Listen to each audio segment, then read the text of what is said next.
الحمد لله رب العالمين والصلاة والسلام على أشرف الأنبياء والمرسلين وعلى آله وأصحابه ومن تبعهم بإحسان إلى يوم الدين ثم أما بعد السلام عليكم ورحمة الله وبركاته كما جمتوتا في الأدي فتوتا تينيهم لكي سنو كان بيالا في كيسا جرتا المسلمون نجاة رحمن ربي بكجرتهم لكي سنراتو أكسم الكريستانون إنه وردفو دافو بيتو لأبريتو لأبرفتهم لكي سنو نجان اسني فاتو جيتشادا إذا ربي سبحانه وتعالى قرآن كيساتو مؤمن توتان yaadachiisuun hin fayyada jedha. Mata duree kana yeroo hedduullee irraa dubbannu iyyuu malee kan muslimni illee waan tokko yaadachiisedhamee yaadachiisuun isaa isa fayyade akkasuma obboleewwan keenya kiristaanaa immoo itti immoo guyyaa tokko ribaa jara dammaqsa jennee waan yaannuuf irra deddeebinee dubbachuun keenya dirqama ta'a jechuudha. So gara marii keenyaatti seenaa mariin keenya har'aa Yesuus Kiristoos eenyudha waan jedhudha. Egaa akkuma beekamu Rabbi subhaanahu wa ta'ala Qur'aana kana alaqaa waa hundumaayyuu akkuma godhe har'allee anis akkuma Rabbiin isa kaanii ol godhe anillee Qur'aana Rabbiitiin jalqabaa jechuudha. Rabbiin subhaanahu wa ta'ala Qur'aana isaa keessatti maal jedha? Maa kaana libasharin an yu'tiyahu Allah. Rabbiin subhaanahu wa ta'ala ilma namaatiif kitaaba kenneefi ogummaa kenneefi nabiyyi isa taasise thumma yaquula linnaasi kunuu namootaan morgasiti abdalli garbicha naaf ta'a ani waaqa keessan jechuudha hin danda'u Rabbi subhanahu wa ta'ala. Maaliif jennaan ofiyyuu nabiyyiidha macaafa kennameefi ogummaan kennamee macaafni erga kennamee booddee dhufe ay namarraa fudhatee dhufe ani waaqadha naaf garbicha ta'a jechuun abadan hin taatudha Rabbi subhanahu wa ta'ala.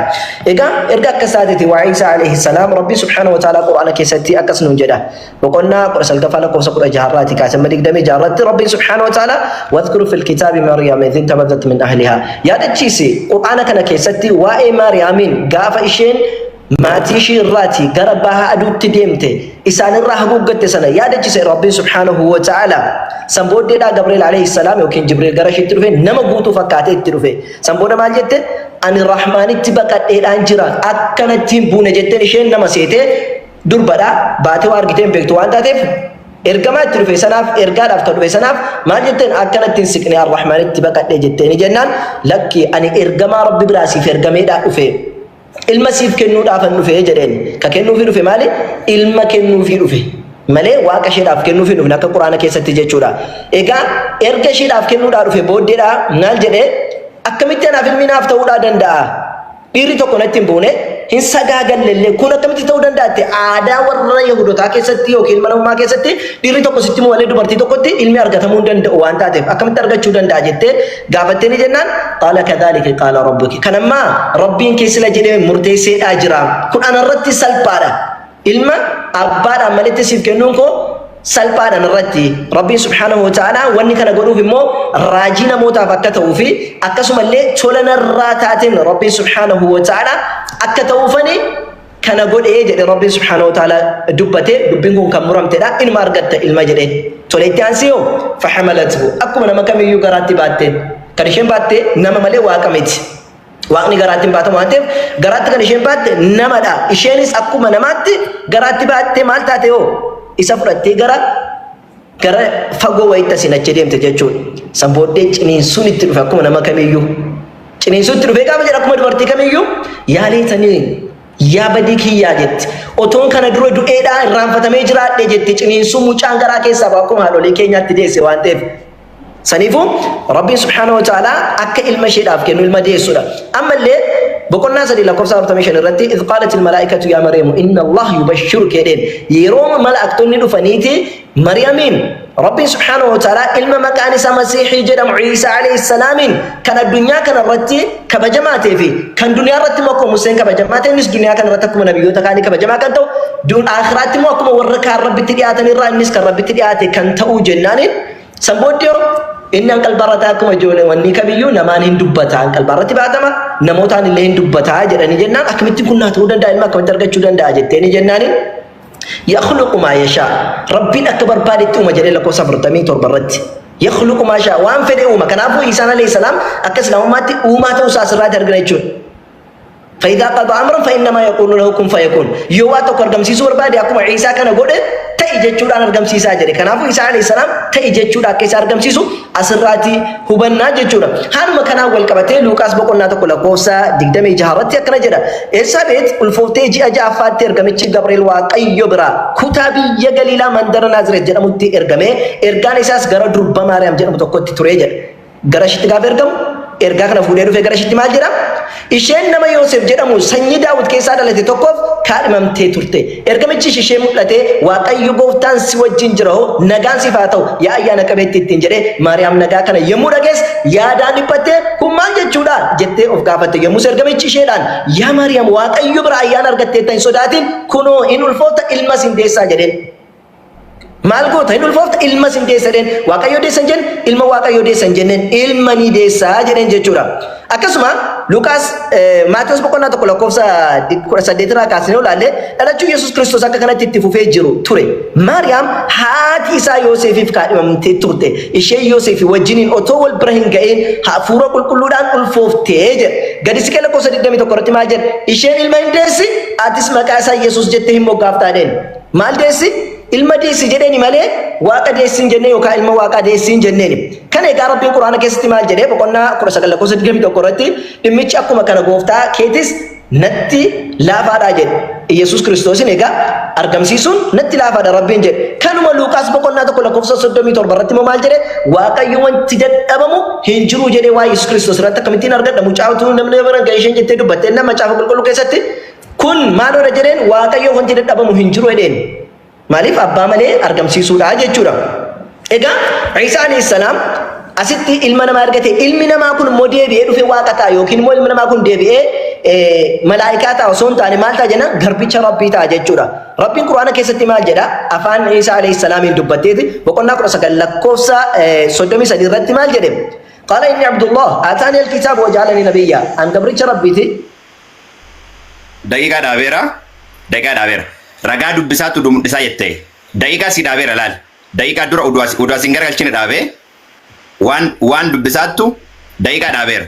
Yeroo na gaafattu mul'isa dirqamaa miti yeroo na gaafattu mul'isuu danda'a abshir iddoo ati sila jette sirrii miti hojjette rakkoon hin jiru amma akkasumatti itti faayyo yoo wanni kun deebi gaaffiin kun sirrii miti yookiin dubbatu sirrii miti jette baasii agarsiisuu danda'a taa'imii kiyyaa akka gubneef jechuudha so okay qala inni Abdullah bar inni Abdullah ani gabricha Allahati jedhe ataani alkitaaba waja'al nabiyya macaafa naa kenne nabiyyiidha na taasisee jira jedhee dubbate kanuma macaafa qulqulluu keessatti illee dubbatu Isaayyaas boqonnaa 42 faana qofa tokkorratti waaqayyo itti bufee maal jedhe garbichi koo inni ani ol qabadhu jedhe garbicha koo jedhee Yesuus Kiristoosin garbicha kan jedhu afaan Ibraayistiin yookiin Hibruutiin abdi jedhama abdi akkuma inni Abdullah jedhe abdi jechuudha afaan Ibraayistiin abdi jechuudha jechuudha akkasuma isa kana deemee yeroo kakuu haaraa keessatti dubbatu maal jedha Maatiyos boqonnaa 12 lakkoofsa 18 irratti innis ilaa hojjetaa koo isaanii fu'adhe isaanii jaallatamaa kan kootii jedheen hojjetaa koo kan jedhu kana Peis jedha Peis jechuun afaan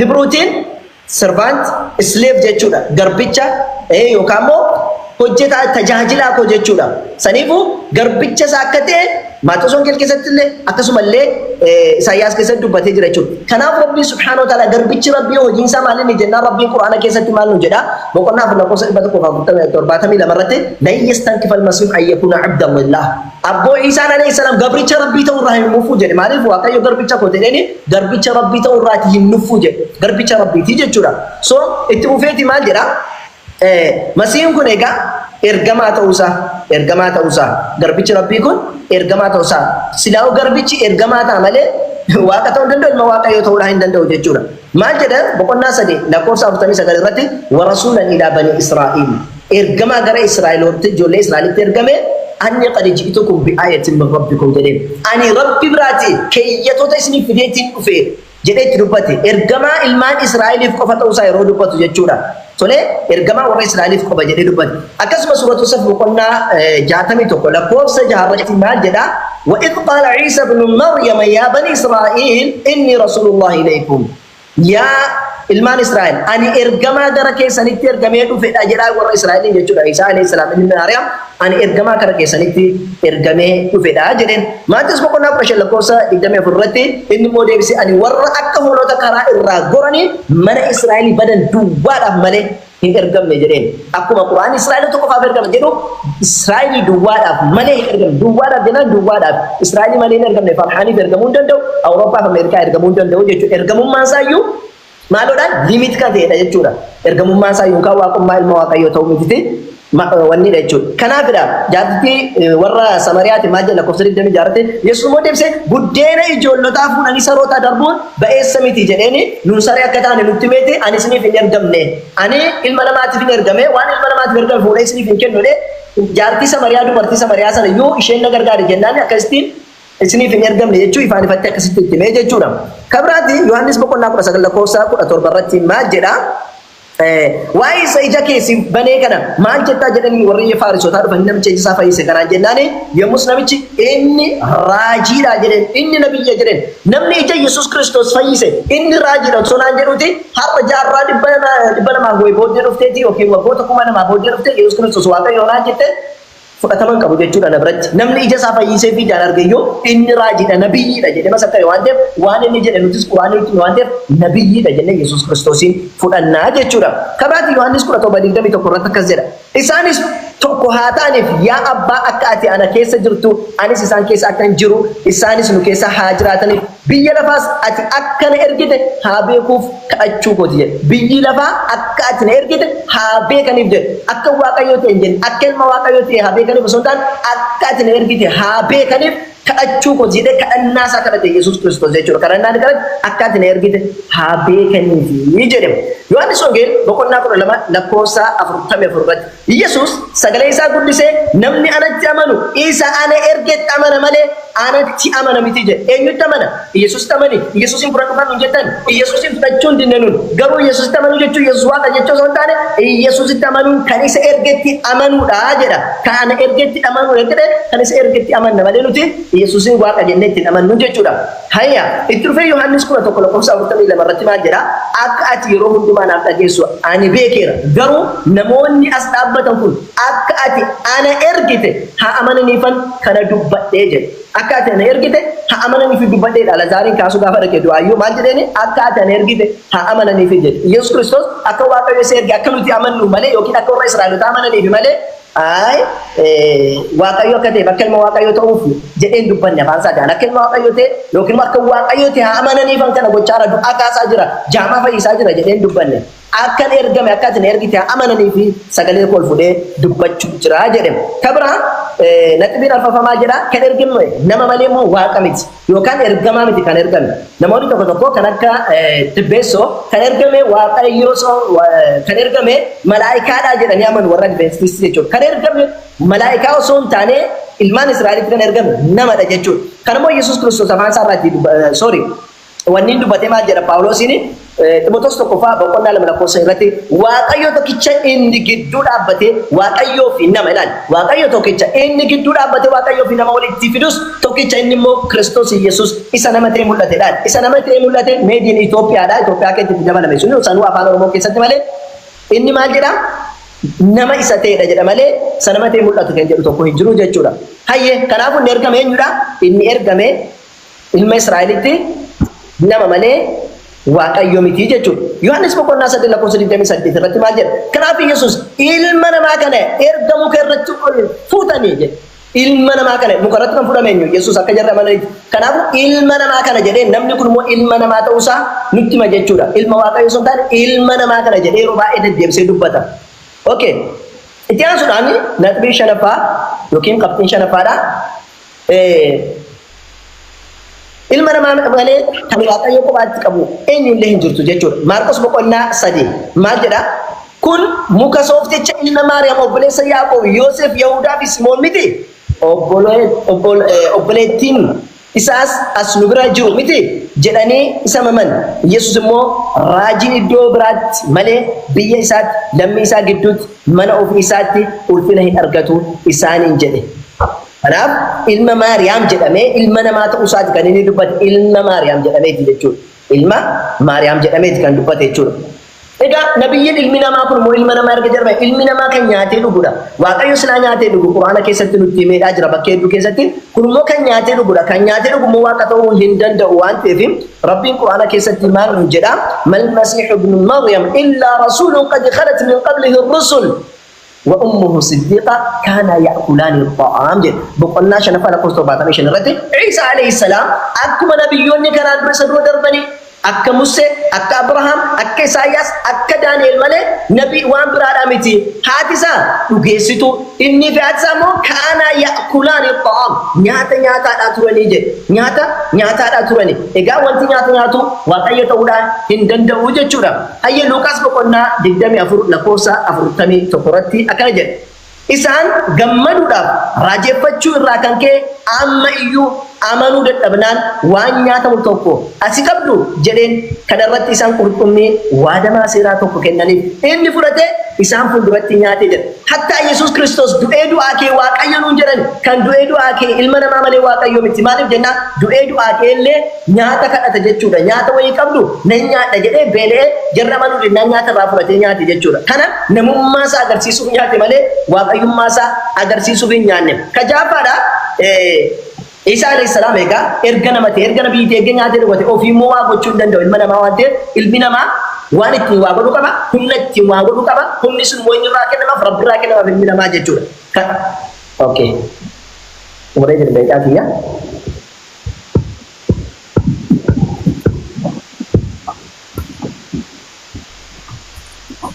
Okay, arrange godhadhaa daqiiqaa. Okay. Itti fufsiisi. Sorry. Wait. Nabiraalee riisat gochuu danda'an illee godhaat illee itti fufichi jalqabsiiseera. Tole guddaa Waaqayyoon galateeffannaa Waaqa nu gargaaree yeroo kanaan nu ga'e maqaan isaa kan eebbifamaa ta'u maqaa gooftaa Yesuus Kiristoositiin jalqaba.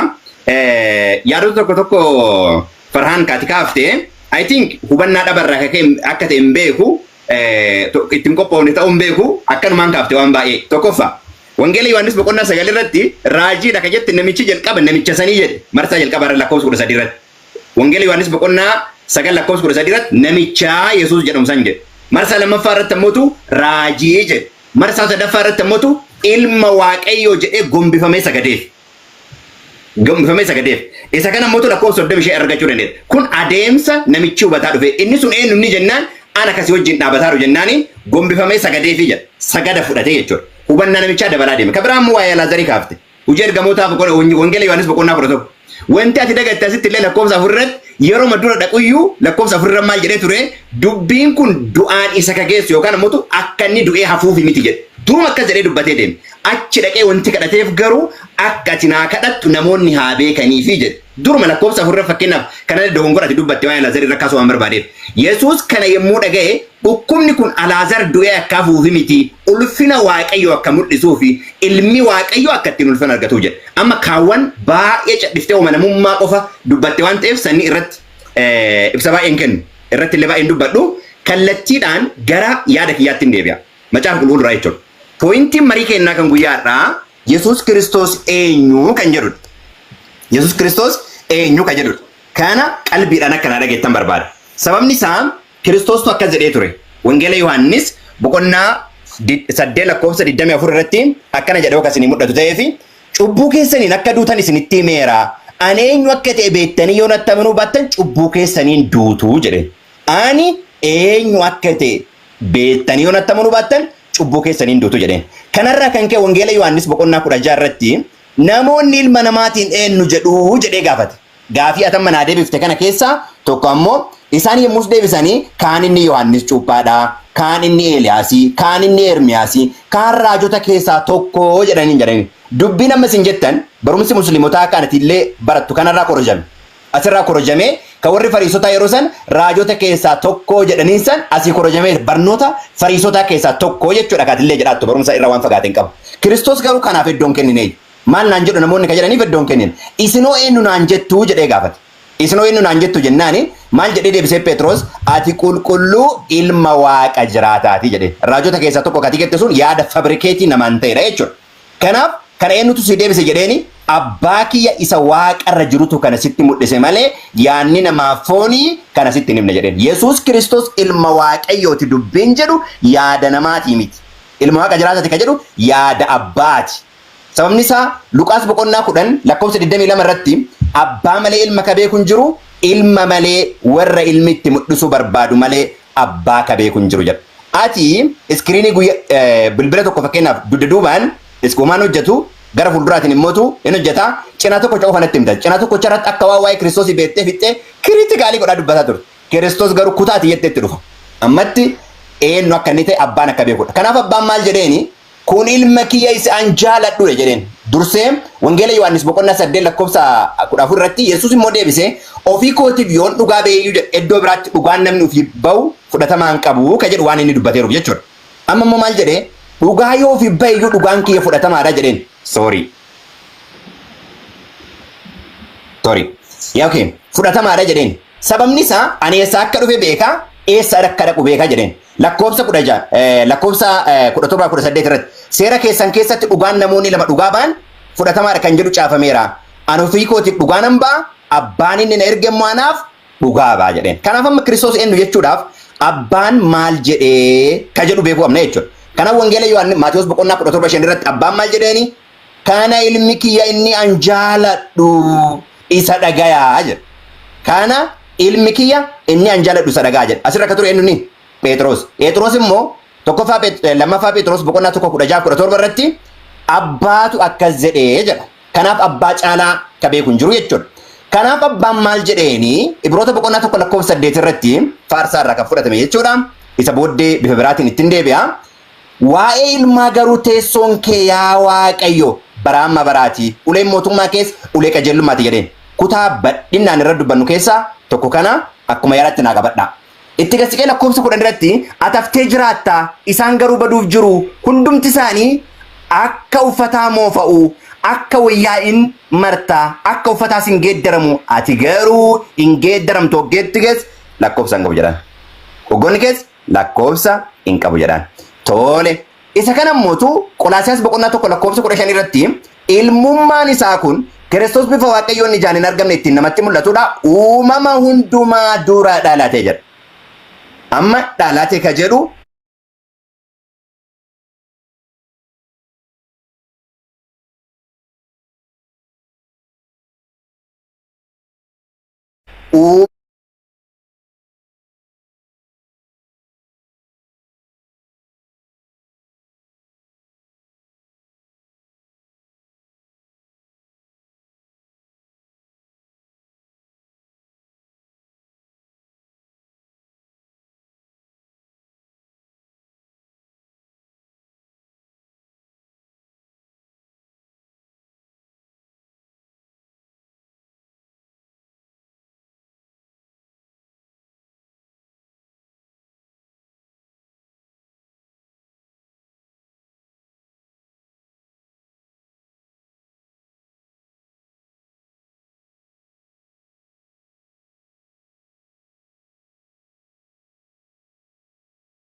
Kura furratti sagalichi nama foonii ta'ee nu gidduu buufate ulfina isa ayyaanaaf dhugaadhaan guute argine isa ilmi tokkochi eenyu irraa argatu jedha abbaa irraa argatu jedha kanaaf abbaa wajjin ture ka jennu isa kanadha kanaaf Luqaas boqonnaa 1 lakkoofsa 35 irratti isa jalqaba uumama ardiif samii dura ture kanatu hafuura qulqulluu irra bu'aa jedhee obboleessi kee dubbataa ture eeyya dhugaadha qulqulluu ta'uu ishee mirkaneessuudhaaf jechuudha kanaaf ergamichi immoo hafuura qulqulluudhaan hafuura qulqulluu irra bu'aa humni abbaa si golboba humna abbaa kana naa qabadha humni abbaa si golboba kanaaf mucichi irraa dhalatu qulqulluu ilma Waaqayyoo jedhama jedha innis irraa dhalatu ilma Waaqayyoo jedhama sababni isaa ilaala qof humni abbaa si golboba ka jedhu naa qabadha humni abbaa ka jedhame kun tokkoffaa Qorontos boqonnaa 1 lakkoofsa 24 irratti warra Waaqayyo waameef garuu Yihuudootaaf taanaan Giriikotaafis taanaan Kiristoos humna Waaqayyooti ogummaa Waaqayyooti kanaaf ka ishee golbobu ka dhufee ishee golbobee guutumaan guututti ishee haguuge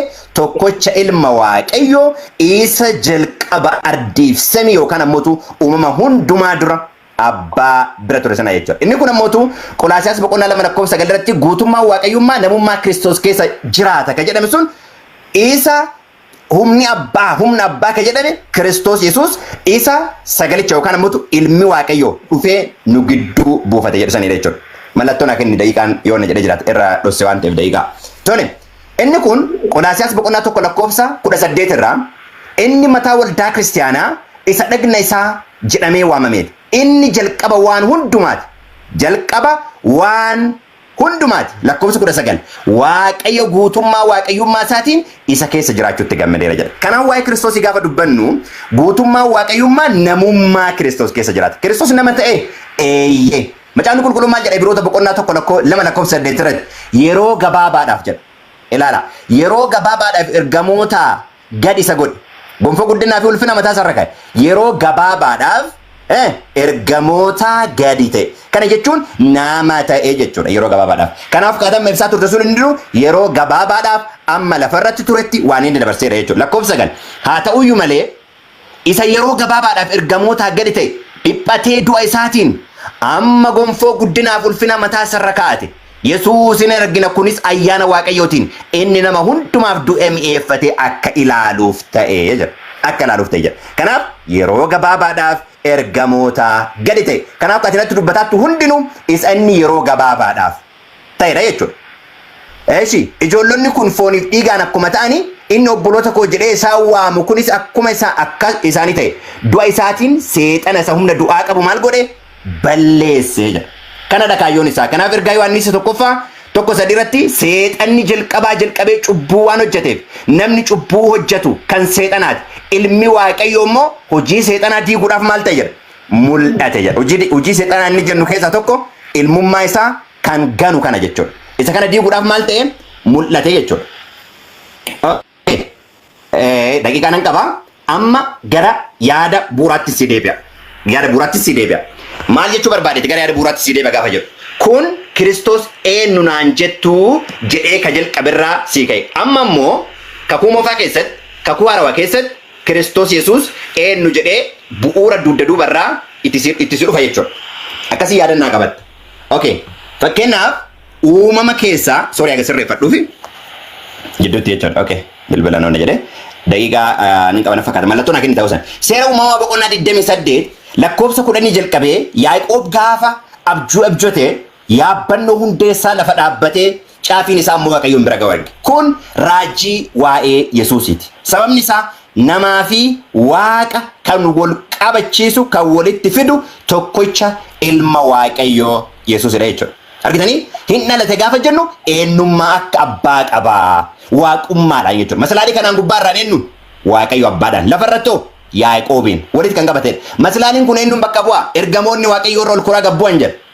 Wangeela Yohaannis boqonnaa 14 lakkoofsa 20 irratti gaafas kanatillee qaracha qabatee turte. Ana abbaa koo keessa isin ana keessa ani isin keessa. Argitanii Kiristoos abbaa keessas nu keessas jira jechuudha. Namummaa isaatiin nu keessa waaqummaa isaatiin abbaa keessa. Kanaaf namaaf waaqa wal quunnamsiisa jalqaba dogongortee waa dubbattee hin beeku du'aa ka'ee yeroo jedhu nyaata nyaate yaada jedhee dubbattee turte. Akka inni du'aa ka'ee ni amanta jechuudha. Asumaan afaan isi baate uduma gara amantu qaraa mormaatta. Okay gara yaada itti aanutti darbinu. Kanaaf lakkoofsa wangeela Yohaannis boqonnaa 1 lakkoofsa 51 irratti itti dabalee dhugumaan isinitti hima waaqa banamaa ergamoota waaqayyoo ilma namaa irra otoo ol koranii odoo gadi bu'anii arguuf jirtaa jedheen. Okay daqiiqaa hin qabaa. Tole atillee mallattoo naa kenni. Kanaaf Yaaqoobii maslaaliin inni dhaabatee lafaaf samii ol quunnamsiisuun eenyuun ture Kiristoos Yesuusin ture. Argitanii Yesuusin ture. Ammallee isumatu Yesuusti maslaaliin sun ana jedhe. Kan lafaaf samii ol quunnamsiisu. Kanaaf Kiristoos isa dhalli namaa waaqayyo walitti araarameedha jechuudha. Tokkoffaa Xiimotewos boqonnaa 2 lakkoofsa 5 irratti waaqayyo tokkocha isaan atinu jetteetta waaqaaf nama jidduu kan dhaabbatu tokkocha qofadha jechuudha. Waaqummaa isaatiin namaan abbaa wajjin namummaa isaatiin immoo nama wajjin. Kanaaf liinkiin namni waaqayyotti gargar ba'e deebi'ee gara abbaatti deebi'uu danda'u Kiristoosii qofa. Kanarraa horma itti cimchi. Yoo Kiristoosiin hin taane jireenyi bara baraa hin jiru. Kun jala muramee beekamuu qaba. Seera uumamaa boqonnaa 5 lakkoofsa 15 irratti 3:15 irratti ani siif dubartittii gidduutti sanyii isheef sanyii kee gidduutti diinummaa nan buusaadha. Inni jedha inni kaminni kan dubartitti irrannatu mataa keen burusa jedheen mataa keen burusa seexana kan mo'atu isa ilma isa dhalatudha. Wangeela Yohaannis boqonnaa 12:31 irratti yeroon firdiin biyya lafaa kana amma inni hamaan biyya lafaa kana seerratu amma gadi gatama jedhe. Argitanii fannoo irratti eenyutu gadi gatame? Seexanatu gadi gatame. Kanaaf warroonni fannoo morman warra garee seexanaa ta'anidha jechuudha. Lakkoofsa 32 an yemmuun lafarraa ol kaafamu nama hundumaa ofitti na rakkisa. Kanas du'a attamii du'uudhaaf akka ture dubbate jedha. Kanaaf fannoo irratti maal godhe jechuudha? Diina harka qullaa hambiseetiin jedhe jechuudha. Mul'ata boqonnaa 12 lakkoofsa 10 dubbisee gara xumuraatti fida. Ani immoo waaqa keessaa sagalee guddaa tokko nan dhaga'e innis amma fayyinni mootummaan kan waaqayyo keenyaati. Aboonis kan eenyuti? Kan masii isaati. Ta'eera hadheessituun obboloota inni ganamaaf galgala obboloota keenya hadheessu diinni maal ta'eera? Gadi gatameera jechuudha. Gadi gatameera jedha. Kanaaf inni gadi gatame kun eenyuuni jechuudha? Hadheessituu obbolootaa seetan. Eessa irratti? Fannoo irratti du'a gooftaa Yesuus Kiristoos.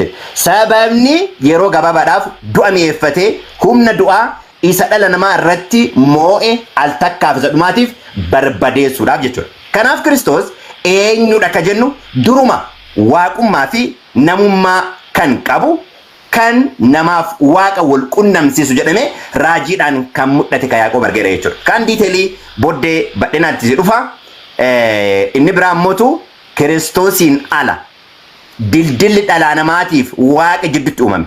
Ulfina waaqaa keessaa kan nama baase qullaa kan nama hambise ulfinni karaa Yesuus Kiristoos qofa argama. Ulfina ati naa kennite isaanii kenneera waan jedhuuf ulfina saniin abbaa fuuldura dhaabbannaa eebbifame.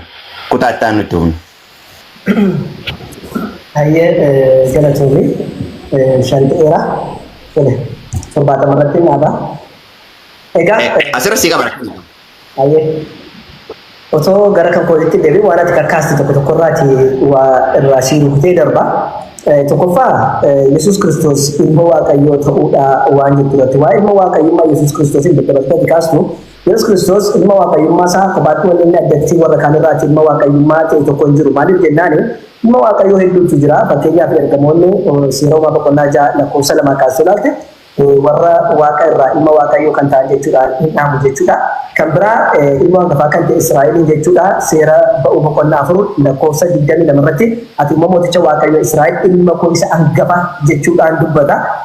Israa'eliin ilma koo isa hangafaa jedha jechuudha. So ilmi Waaqayyoo hedduudha baay'eedha. Ilmi isaa kamtee akka ta'e beeknu kanaa ilma koo hangafaa kanaa ilma koo hangafaa kun ilma koo beekama jechaadhaa deema. Ilma hedduu qaba nuus beekusi haaraas nuuf hin ta'u jechuudha akka macaafaatti yoo gadeemu taate. Kan biraa kan nagaa buusu hundumtuu ilma Waaqayyoo ta'e nagaa buusa taanaan sagalee hin jiru ajama. Istooppi naa godhame dhiifam. Istooppi godhi. Sagalee nagaa maan jiru? Na biratti hin jira ustaaz haga sii danda'ameen please oduu ammallee baasaa jette waan dubbiftu kana booddee boodallee sin gaafadhuan amma kana booddee baasaa dubbadhu rakkina hin qabu. Eshi? Mirga keetti nagaafachuun ani sa'aatii qusachuun. No. Akkasuma sa'aatii sin gaafadhu. Antaa immoo jalaa fi barbaadu waan ta'eef waan isa muu keessaa dubbachaa yeroo ati na barbaaddetti dubbadha yeroo ati na gaafatte si fida malee dirqama baase taayimii koo jalaa fi barbaadu taayimii fayyadamuu barbaada sun dirqamaa miti. No. Kanaan dura marii baay'ee dhageeffadheera marii sin gootan kana booddee dhageeffadheera baay'ee isaa ragaa naa mul'isuu duun taane ammuma mul'isaa haasa'i. Kanaaf iskiriinii irraa dhagayeeti baay'ee wayi an kanaan dubbataa ture. Dirqama miti. Mul'isuu dhiisuun dirqama keeti waan dubbadhu irratti garuu dogoggorri jiru hojjette na gaafadhu iskiriinii baasii agarsiisa. Ani iskiriinii mul'isuu dadhabee osoo hin taane waan as keessaa qabu yeroo qusachuudhaaf daddafee dubbadhaan waan kaan immoo akkasuma haasaa jechuudha. Rakkina qabu isuma dubbisaatu san mul'isi. Rakkina qabu isuma dubbisaatu san mul'isi. Maal ba mul'isa sa'aatii amma naqee bamti isaa himina jalaa fudhata maal mul'isa dirqamaa miti bara. Dirqama miti. Ani walis hin galle dirqamaa miti. Yoo hin dadhabee. Sorry, hold on. Kanaan dura marii akkanaa Jooni wajjin illee gootanii turtanii ragaa mul'isaa haasa'iidha akkasiin jettan. Ammallee mul'isaa haasa'i. Yoo mul'isaan haasoftu ta'e kana booddee jechuudha. Waan ati jettuun fudhadhu. Sababni isaa jechoota baay'ee waan hin jirre dubbatatta waan ta'eef mul'isaa haasa'i. Akkana walii gala. This is the end. No, aggeeffadhutti beeso. Ani tokkoffaa kaaraakteriyaa keessan keewwanne waan barbaade. Ati barbaadde yoo dubbatte dubbiin baay'ee natti dubbataattu anamma haga danda'ame taragagga'uu fi miti afaan loojikii afaaniin fayyadamin ka Firaan. No. Geemii afaaniin fayyadamin. Dirqama wayinarra kaa'u jirta jedhan. Dirqamni sun maaliin dirqama agarsiisuu qabda. Tokko ulaagaa keenya tokko hin jiru. Ulaagaan keenya agarsiisuu qabna inni wanni walii galee tokko hin jiru. Tokko jedhe. Nama fa'a dirqama agarsiisuu qabda jedhaan formaal dibeet irratti namni agarsiisuu qaba kan jedhu hin jiru. Garuu dirqama kan jettu yoo gaafii nagaatee fara'aan dubbii dubbatte kijiba fidennaan baasii agarsiisuu danda'a. Anammallee na dura jira taa'imii koo gubuuf malee fakkeenyaaf waan amma dubbataa jiru kunoo barbaade shuutu iskiriinii godhadhu. Kaameeraa garagaluu danda'eera. Wasi agarsiisa. Taa'imiin haadha abdeennas agarsiisuu danda'a. Kamera ke bukan Tami kata dhabe tami erga dhabe tureera. Kana amma kan dubbataa jiru barbaade kuno sigarsuu danda'an. Ta barbaade kuno sigarsuu danda'a malaayiktonni akkasuma hangafa Israa'el akkasuma namni nagaa buusu hundumtu shoot screen godhadhutu kijibaadha farhaan jedhiti naan dubbadhu. Taa'imii koo qusadhaa yoo barbaade immoo sigarsiisuu danda'an booddeer. Tole? Dhumarra nagaafadhu farhaan waa'ee ergamootaa kan jette sana baasi nagarsiisii naan jedhi qabadhatti poointii. Abadduti farhaan bakka ati jette ergamoonni ilmaa waaqayyooti kan jette. Israa'el hangafa waaqayyooti kan jette sana ilma waaqayyooti kan jette fidi nagarsiisee dhumarra gaafadhu. Anama waan ati dubbatu dhumarra si gaafachuu waan qabataa. Farhaan ati sobdaa ragaa malee dubbataa attaa miti kasin dhageeffadhu. Kanaan dura situ iskiriishuutii eenyu godhadhu jedhetti bebaase asumaanuu dubbannaa. Iskiriishuutii godhataa qopheeffadhu kanaan jedhe si natti beekta miti. Sirraa dhagayeeti kan godhan. Fayyadamni siin jedhee yaana akkaataatti itti fayyadamtu sitti mee malee nagarsiisi dirqama siin hin jenne bara. It's okay. Look, ammallee haga danda'ameen jechoota iskiriin oduu mul'isaa deemte natti tolaa.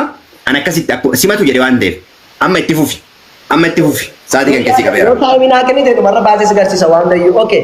Saniifi walumaa galattuu ilmaan waaqayyoo kan jedhaman hedduudha waan isin jedhe fakkeenyaaf namni nagaa buusullee ilmaan waaqayyootidha fakkeenyaaf nagaa buustootaati ilmaan waaqayyootaati jechuudha kan ammoo Maatewos Wangeelaa boqonnaa 5:9 irratti maal jedha warri nagaa buusan haa gammadan isaan ijoollee waaqayyoo hin jedhamu eenyu warri nagaa buusan namni nagaa buusan dhumtu ijoollee waaqayyooti so Yesuus Kiristoos silas nagaa buusuuf erga jettanii ilma waaqayyootoo jettan anaafumaa wanti tokko namni birqee maa jedhama akka waan jedhan sanaati jechuudha. Kabraatiin Ibroota boqonnaa 1:8 irra waan jiru kaafte Ibroota boqonnaa 1:8 irratti kan ati kaafte suni namni Ibroota barreesse sun daayireektilii irra caalaan Ibroonni barreeffame faarfannaa irraa fudhatee macaafa keessaan fudhatee akka jirutti galabbatee as kaa'e malee Yesuus Kiristoosiif miti kan Daawit dubbatedha.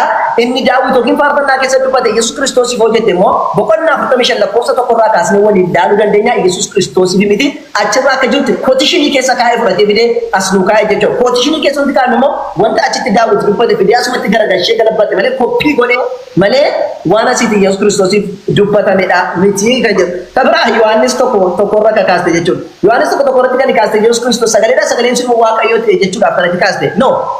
Waan si ajabu jechuudha NIT kan jedhu Bible Hub keessatti maal jedha dhumarratti sagalee jalqaba ture sagaleen sun waaqayyo bira ture sagaleen sun waaqayyo bira kan jedhee Amaariffaa fi Oromiffaa dubbatu yookiin Ingiliffaan dubbatu NIT Hub Bible irratti maal jedha the God was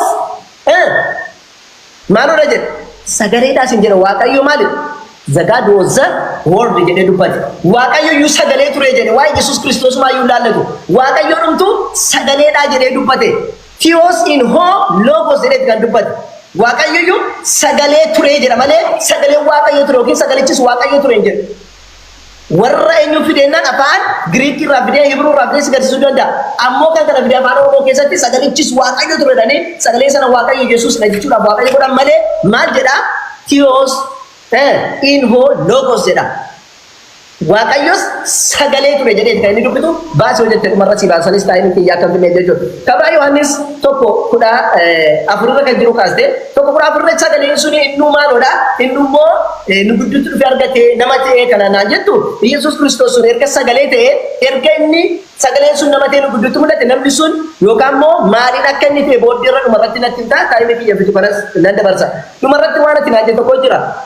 Waa'ee Yesuus Kiristoos yeroo du'aa ka'ee wanna jedhe nyaata gaafate sana hin amantaayyuu Yesuus Kiristoos du'aa ka'uu isaatti naan jedhe ani waan si bira jiru dubbisa keessatti dhufee jennaan itti fayyadame irraa kutee keessa baasee dubbadhu macaafa keessa tokko waan ta'eef keessa tokko keessaati yeroo du'aa keegaa jedhu immoo keessa dura sana kutee haasa'u jedhee gaafa inni du'aa ka'e sana jedhee du'aa ka'uusaa akka macaafa keetti sitti maa jiraale quraana irraati godhataa jiru. Kana sitti mun godhataa sitti biduu godhata bara osoo hin taane Iyesuus Kiristoos du'aa ka'ellee akka jedhamutti waaqa osoo hin taane nama ture nama nyaatee dhugu waan jedhu sitti agarsiisu barbaadeen malee ani Iyesuus Kiristoos du'ee du'aa ka'eera jedhee amma mititi durunnaa kiristaanummaa keessa jiru itti hin amannee jechuudha. Haa ta'uti kan biraa Jaafarratti Iyesuus nuti dubbataadhaa jirru kuni si jammir jalqabarratti Iyesuus kanumti jedhamu maqaa ilma namaa malee maqaa waaqayyoo miti Iyesuus kan jedhamu. Maqaan kan kenname eenyuuf kan ilma namaati Iyesuus kan jedhamu. Ispeeshaalii waaqayyoo bichaan maqaa kenname miti.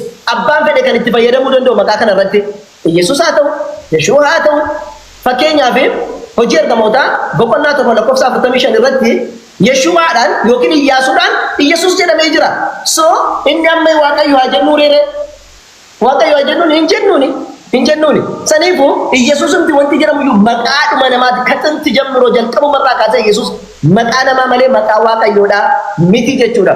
So maqaa namaa ergate namni kun immoo nama maal ta'udha isin jedheera nama ofii waa gochuu hin dandeenye. Ilmi namaa gaafa waa godhu paaworii wayii uumaa isa uumeetu paaworii wayii isaa kennee paaworii sana waa dalaga malee ofii waa dalaguudhaan hin danda'u. Kanaaf Iyesuus Kiristoos maal jedhee Yohaannis 5:30 irratti Iyesuus itti dabalee ani humna kootiin gochuudhaan hin danda'u abbaa koo irraa akka dhageetti nan faradaa jedhe. Firdiin ani faradus qajeelaadhaa jedhe. Ofii kootiin maal gochuu hin danda'u waa tokko gochuudhaan hin danda'u jedhe. Maal jedhee anoo yaada koo duukaa bu'uu hin barbaadu yaada isaanii ergee duukaa bu'a malee iyyuu jedhe.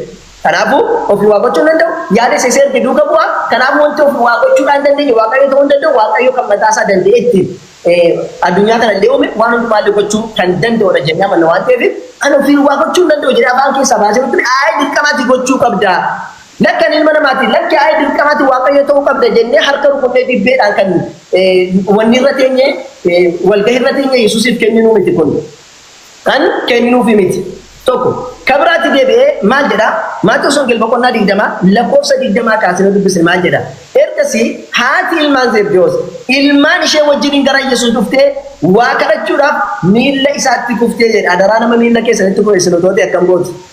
Inni immoo maal barbaadda isheedhaan jedhe namni miilla keetti kureessi kadhate jennaan laasitaaf dhumarra bakka kadhaa isa rakkatee si kadhatu jechuudha.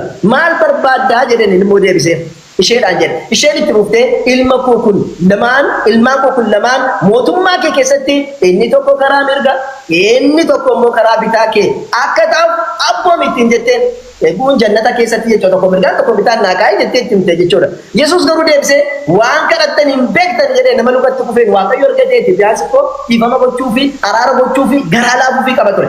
Waan kadhattan hin beektanii jedheen isheedhaan maal malee isin immoo xoofoo dhiphinaa ani keessa dhuguuf jiru keessaa dhuguu hin dandeessu jedhee gaafateen jennaan isaan immoo hin dandeenya jedhanii isaanis hin fattanuu ni baru fitnaa keessa gashaniin Yesuusin inni silaaduun asfaraarra'ee dhiisaa jechuuniif ture.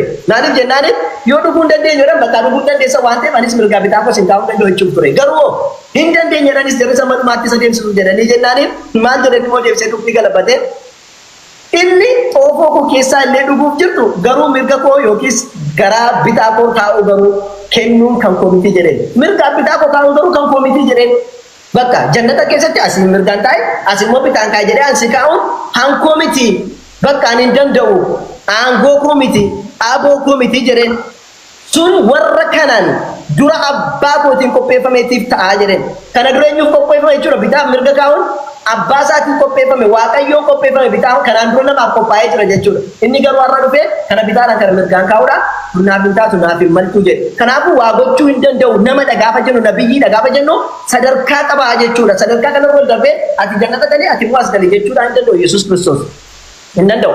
Tole kabiraati egaa namadha waan ta'eef namni immoo beekumsi isaa limitiidha waa hunda hin beeku.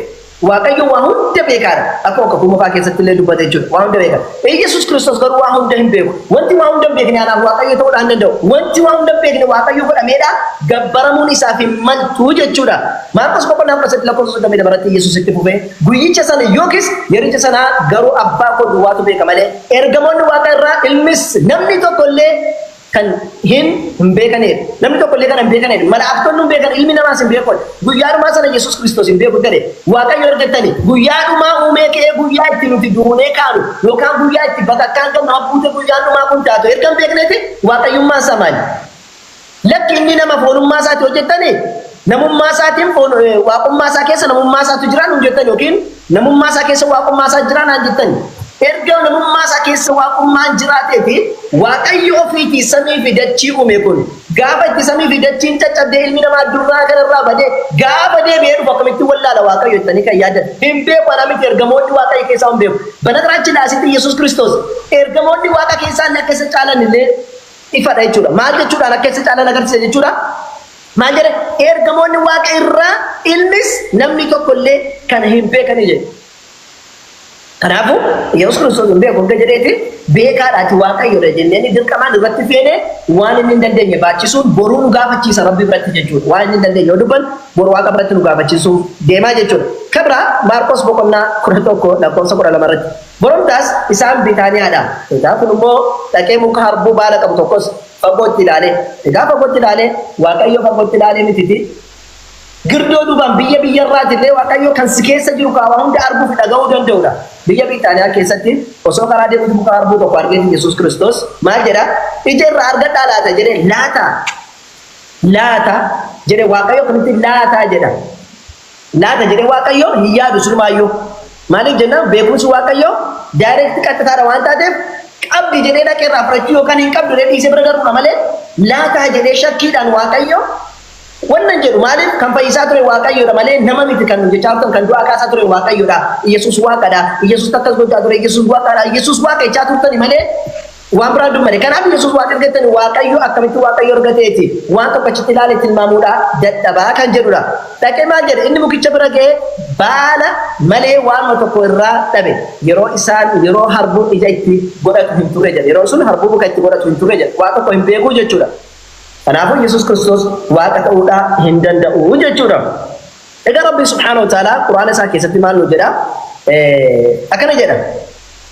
وإذ قال الله يا عيسى ابن مريم بقولنا شل لكم سربة كفر جارتي يرو ربي سبحانه وتعالى عيسى عليه السلام يقول كما فلونا ما تدابي وقافة تجيبة تجري ما جرى جناني أأنت قلت للناس اتخذوني وأمي إلهين من دون الله أتتو واقع يقول هذا أباك يسوع واقع يقول أتي أنا سواك أقول أتي نجبرا جتاني ترتي يوجد قافتان ربنا لتي أني واقع يرى أنا تفتو واقع يجا ترتي جراني hinjenne jedha fuuldura waaqayyo dhaabbate ani hinjenne mee jedhe yeroo jedhame bakka inni jedhe utaa agarsiisan waaqayyo baje hinjenne jedha kun akkuma har'a hinjenne akkuma baayibilii keessatti illee jenne quraana keessatti illee ani waaqayyo jedha akkuma hin dubbanne gaafa fuuldura rabbi dhaabbatu ani hinjenne ni jedha rabbi subhaanahu wa ta'ala qaala subhaanak يا رب أتكون كلوفته ما يكون لأن أقول ما ليس لي بحق وأنا في مل جتوني وأقوم أنا في مل وأنا مل نمان وأنا جتوني أتكلم راكم كلوفته أنا هنجد وكان راكم كلنا جراني الله نافي ملو جد إن كنت قلته فقد علمت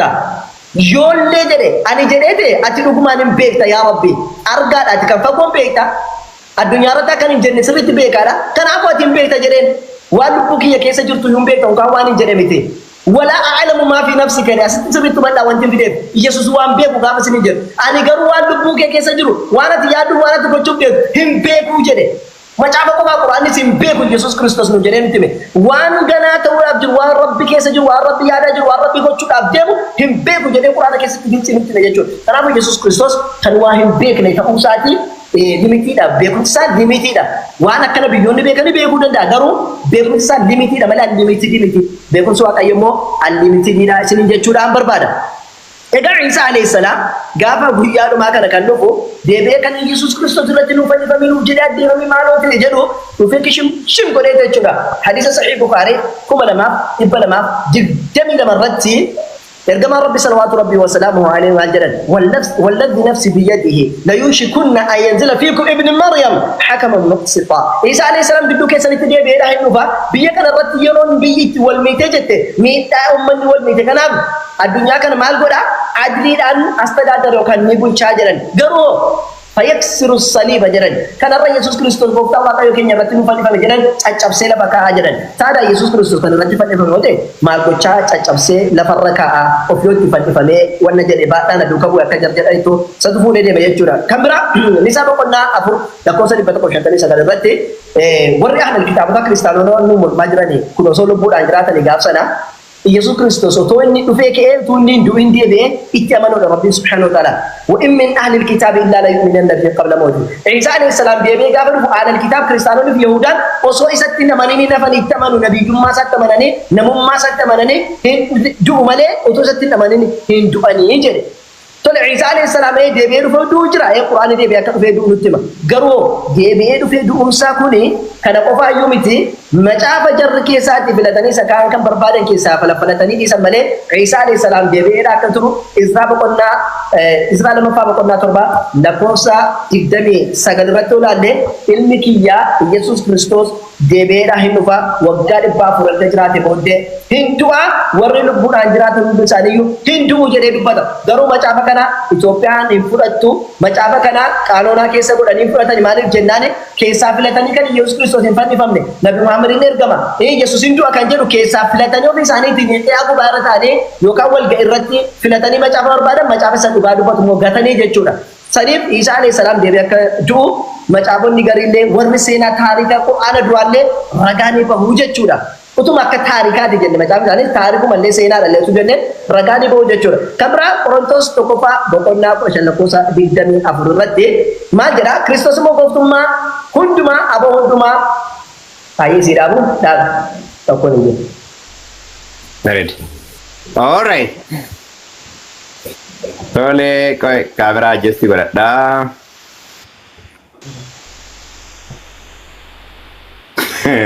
Okay, dhugaa dubbachuudhaaf kallattii kanneen waan dubbatu seene baay'ee elementary raasofte qoda daqiiqaa jalqabsiisate waa hundaafuu jalqabsiisi riiseet godhaa ani illee jalqabsiifadha. Okay, tole wantoota tokko tokko ati jette irra jechuu jalqaba. Wangeela Yohaannis waa'ee NIV yaadaan qabadhu. NIV ragaa kenna jette san yaadaan qabadhu. NIV hin kennita waan ta'eefis. Kabira. NIV jedhee itti fufayye. Okay. Du'ee macaafa qulqulluu keessatti ilma ka jedhu ilmaan ka jedhu jechoota garagaraati. Wangeela Yohaannis Roomee boqonnaa 8:14 irratti warri hafuura waaqayyootiin geggeeffaman hundinuu ilmaan waaqayyooti jedha jechumatti jettu. 15 irraa immoo garuu maal jedha? Hafuurri isin fudhattan kun hafuura ilmummaatti guddifamuuti malee hafuura garbummaa isa sodaa jala isin deebisuu miti jedha. Hafuura kana Galaatiyaa boqonnaa 4:6 maal jedhee dubbata? Abbaa jennee akkasuma amannuuf hafuura ilma isaa fudhanne jedha. Waan isin ajaa'ibeen dhibne warra kakuu moofa haarawaa qofa miti. Warri kakuu moofa iyyuu kan isaan fudhatan hafuura Yesuusiiti. Tokkoffaa Phexros boqonnaa 1:10-11 irraa dubbifadha. Hafuurri Yesuus inni isaan keessa ture jedha. Kanaaf Israa'el ilmaan gafaa haa ta'u, Addaamiin haa ta'u, dhala namaa kamuu haa ta'u, ilmaan Waaqayyoo ka jedhamu hafuura ilma isaa yoo fudhatedha. Hafuura ilma isaa kakuu moofaallee kakuu haarawaallee. Warri hafuura ilma isaan fudhanne ilmaan Waaqayyoo hin jedhamu. Yoo ilma Waaqayyoo amante qofaan ilma Waaqayyoo jedhamu. Fakkeenyaaf raajonni gaaf jedhee dubbatu raajota ka jedhu hunduma warra kakuu moofaa keessatti dubbii kana barreessa hundinuu hafuura Yesuusiitiin geggeeffaman jedha. Tokkoffaa Phexros boqonnaa 1:11 irraa. Inni biraa Wangeela Yohaannis boqonnaa 5:30. Anumna kiyyaa uumaa gochuu hin danda'u. 22 irraa garuu maal jedha? Abbaan firdii hundumaa dabarsee ilma isaatti kenneera jedha. Abbaan nama tokkotti illee maal hin godhu? Hin faradu. Kanaaf firdiin inni faradu abbaatti gaggarbee miti. Firdiin inni faradu ka abbaa faradu urjiin tokko. Kanaaf an kophaa kiyyatti gargar ba'ee wamaa gochuu hin danda'u miti dubbiin. Kan inni jedhu dhimma firdii wajjin wal qabateedha. Sababni isaa saabjektiin dhimma firdiiti waan ta'eef. Jajimentiin kan abbaatii fi kan ilmaa tokko waan ta'eef abbaatti gargar ba'ee murteen inni murteessu tokko illee hin jiru. Kana ragaa argachuu barbaadan Wangeela Yohaannis boqonnaa 17:10 irratti kan koo hundinuu kan keetii kan kee hundinuu kan kooti jedha. Beekumsa ta'ee waan biraa ta'e jechuudha. Gaggabaabsee dubbadhee gara yaada kootti deebi'uu waan barbaadeef. Ka biraa gara mirgaaf gara bitaa kaa'ii ka jedhu mootummaa kan keetiiti. Mootummaa kan kee jennaan jennata jedhani. Macaafa qulqulluu keessatti mootummaa jechi jedhu jechuu hiikaa garagaraatiin kan hiikameeru. Fakkeenyaaf maal jedha Kiristoos? Mootummaa Waaqayyoo isin gidduu jirti jedheen. isinirraa fudhamtee gara biraatiif kennamti. Kana jechuun mootummaa samii jechuu miti. Mootummaa waaqayyoo jechuun dhugaan irra dhaabate. Mootummaan kun eessatti hundaa'e? Fannoo irratti. Mul'ata boqonnaa 12 lakkoofsa 10 irratti aboon mootummaan aboon aangoon hundinuu kan eenyu ta'eera jedha. Kan waaqayyootii fi kan masii isaa ta'eera jedha. Kun eessatti? Fannoo irratti. Kanaaf haadhattiin ka gaafattee fannoo irratti ka jedhudha. Kanaaf fannoo irratti mirgaaf bita taa'u wama kadhattuyyuu beektuudha dubartitti jedhan ka jedheen. Kanaaf kun kan jalqaba kaayameefidha. Kan ni jedhe ilma badiisaa malee jedhe iddoo biraatti. Malee as keessa kabade tokko yoo hin jiru jedhe mootummaa kan kee ka jedhe mootummaa waaqayyoo akkuma isin hin jedhe mootummaa waaqayyoo isin gidduu jirti mootummaa waaqayyoo jedha bifa garaagaraatiin ibsaa ture. Mootummaa waaqayyoo kontekstii inni jiruun lafarra dhaabatee ka jiru mana samiitti ka bara baraan galamu haala irratti hundaa'een jira yeroo bara badhinaatti neemuu dandeenya. Ka biraa guyyaadhuma jecha interesting jecha baay'ee kate dubbate ergamoonni illee isaa ol akka ta'an achirra maal godheera jette eereeraa jette. Dubbi baay'ee namatti toludha. Sababni isaa Ibroota boqonnaa 2 lakkoofsa 9 fi 7 irratti yeroo gabaabaadhaan maaltu gadi ta'e jedha. Ergamoota gadi ta'e jedha. Kanaaf kontekstii inni ittiin dubbateen kontekstii ittiin ergamoota gadi ta'e jedhuun. Kana jechuun waaqayyo isa abbaa guutummaa waaqummaa qabu qofatu kan waa hundaa godhaadha. Kiristoosoo by the way xiyyeeffannaan guddaan as jala muruu qabdanii yeroo gabaabaadhaaf ergamoota gadi ta'e ka jedhu sun levelii namummaatti gabbu jechuudha. Kanaaf deebiin inni deebisaa ture hundinuu qixa kanaani Kabira yeroo dhufuudha. Waan nama ajaa'ibee dhibne yeroo dhufu intala fuudhaa maal godha jette. Mul'ata boqonnaa 6 lakkoofsa 15-17 irraa kana sii dubbisa. Kana baay'ee sii dubbisa. Sababni isaa jaalattee jibbitee kana roga dhaga'uu qabda waan ta'eef. Gaafa deebee dhufu Luqaas boqonnaa 9:26 irratti ulfina isaa kan abbaa isaa kan qulqulloota ergamootaatiin deebee dhufu. Luqaas boqonnaa 9:26 yaadannaa qabadha. Garuu kan mul'ata boqonnaa 6 15-16 sii dubbisa. Akkana jedha 15 irraa. Kana booddee mootonni lafa irraa namoonni gurguddoonni abboonni duulaa sooreyyiin jajjaboon garbichi birmaduun hundinuu holqa keessatti kattaa tulloota gidduutti dhokatan. Tullootaa fi kattaawwan waammatanii nu irratti jigaa fuula isa teessoo irra taa'u dura dheekkamsa hoolichaa dura nu dhossaa jedhu. Kanaaf dheekkamsa isaa jira na dhossaa jedhu. Sababni isaa tokkoffaa lammaffaa Tasalonqee boqonnaa 2 lakkoofsa 8 irraa akkana jedha obboloota kiyya guyyaa san jalaa waaqayyo isaa baasu. Kana booddee inni seera malee jiraatu. Suni mul'ata jedha. Inni seera malee jiraatu mul'ata jedha. Yesuus gooftaan immoo hafuura afaan isaa keessa ba'uun isa barbadeessa mul'inatti deebi'ee dhufuu isaatiin isa ajjeesa jedha. Mul'inatti deebi'ee dhufuun isaa ulfina guutuudhaan deebi'ee dhufu. Gaafa ulfina guutuudhaan dhufu eenyullee fuuldura isaa dhaabachuu hin danda'u. Gaarana najjigii dhagaa kana naggaragalidha. Boo'ichi jiru jechuudha. Boo'icha san jalaa waaqayyo si haa baasu. Sababni marii kennallee sillee haa ta'u namoota uduun beekin gara dukkana kanaa deemaa jiraniif waamicha jaalalaa godhuudha jechuudha. Tole gara kakuu moofaattiin si deebi'a. Waaqummaa gooftaa Yesuus Kiristoos gaafa si dubbadhu waa'ee namummaa isaa atuu dubbatteetta. Waa'ee namummaa isaa beela'uu isaa akka inni akka namummaatti beekaallee akkan turre akka inni abbaa isaa kadhataa ture ati nu jetteetta kana. Kanaanillee waan jedhu qabu. Sababni isaa guutummaa waaqummaa namummaa keessa gaafa jennu Waaqummatu waa hojjetee oduu hin taane namummatu haguuge wanti inni beela'ee dheebotee kan inni waa hundaa godhate namummaadha. Eeruu ati jette hunduma isaa walitti qabee aan jecha takkatti qofaan namummaadha kan jedhuun walitti qabaa. Kati hin beekne garuu kan sitti himu waa'ee waaqummaa isaatii fi isa yoo hin beekne badiisa si dhufuuf jedhu jedha akka ati baatuuf kan sitti himu jechuudha. Okay, Isaayyaas boqonnaa 9 isarratti illee ibsa wayii kennitu booda yoo ati kennitu yeroo arganna walitti deemna waan ta'eef anama dubbadheetuma darba. Mucaan nuuf dhalateera ilmi nuuf kennameera underlines ilmi nuuf kennameera mul'ata boqonnaa Isaayyaas boqonnaa 9 lakkoofsa 6 ilmi nuuf kennameera humni mootummaa isaa gateettii isaarra jira maqaan isaas gorsaa dinqii waaqayyo jabaa abbaa bara baraa hangafa nagaa jedhama. Yeroo barbaachisa kana diiteelii Giriikiin booda gaafii sirra waan kaaftuuf itti deebina hosan. Guddinni mootummaa isaatii fi guddinni nagaa isaatii dhuma hin qabu. Inni teessoo daawwitii fi mootummaa isaarra maal godha? Irra taa'ee moo isarra jira firdiidhaa fi qajeelummaadhaan amma bara baraatti isan eegaa hinaaffaan waaqayyo gooftaa maccaa kanan godha jedha. Waaqayyo ulfina isaa dabarsee nuuf illee kennu. Okay, isa kana mootu mul'ata Isaayyaas raajicha boqonnaa 10 lakkoofsa 21 irraa warra hafan warri qomoo Yaaqoob keessaa hambaataan gara waaqayyo isa aangoo qabeessaatti maal ta'u jedha hin deebi'u jedha. Waaqayyo isa aangoo qabeessa ka jedhu boqonnaa 9 irratti isa ibsame sanadha jechuudha. Tole asuma seera keessa deebii boqonnaa 10 lakkoofsa 17 irra isa jirudha. sagal irra ka jiru ka fayyadame jechuudha. Waaqayyo jaba the mighty God ichi jiru ka fayyadame jecha waaqayyo fayyadamudha. Seera keessa dhibba qonnaa 10:17 irratti egaa waaqayyo gooftaan keessan waaqayyoolii irratti waaqayyo gooftaa gooftota waaqayyo isa guddaa isa aangoo qabeessa isa sodaatamaadhas inni nama waliin caalchisu jira. Gooftaa gooftotaa ka jedhu naa qabadhu.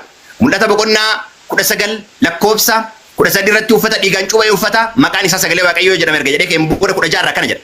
Uffata isaa irra gudeeda isaa irrattis maqaa mootii moototaa gooftaa gooftotaa jedhutu irratti barreeffamee jira.